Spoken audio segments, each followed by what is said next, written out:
Zona sekretare e seancës, ju lutem precisë. Derisa po bëhej prezantimi fizik I të pranishmeve në sallë, 5 të akuzuarit po e shikonin atë përmes videolidhjes.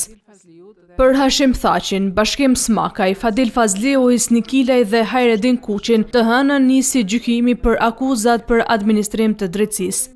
Dëshmitarja e parë për seancën e 11 majit u përball me pyetje nga mbrojtja e Thaqit.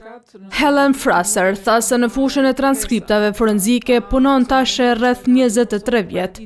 Unë jam përfshirë në shumë çështje ku kam qenë I shqetësuar se provat mund të ishin që orientuar. Unë jam kërkuese, jo që jam eksperte në dhënien e dëshmive, por jam shumë kërkuese. Pas deklarimit lidhur me disa aspekte të lingvistikës, u diskutuan audiot e gjykimit konkret, lidhur kështu me 2 vizita që janë bërë në qendrën e paraburgimit. Unë nuk vendosa nëse kampionët ishin përfaqësim I tërësisë së inqizimeve e u fokusova tek 2 inqizime. Nëse do të më kërkoni nëse kampionët që më dhat ishin përfaqësim I tërë e inqizimeve, më duhet të fokusohesha në shumë fakte, të foljurit, të audios, të folësit dhe të përcaktoj deri në çfarë niveli është I padeshifrueshëm inqizimi.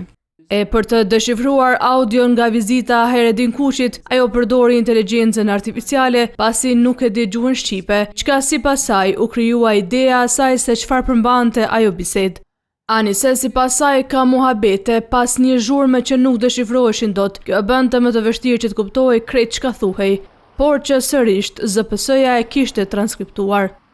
Në seancën fillestare me 27 shkurt 2026, Hashim Thaqi, Bashkim Smakaj, Fadil Fazliu, Hisni Kilaj dhe Hajredin Kuqi u deklaruan të pafajshëm për vepra penale për të cilat ngarkohen.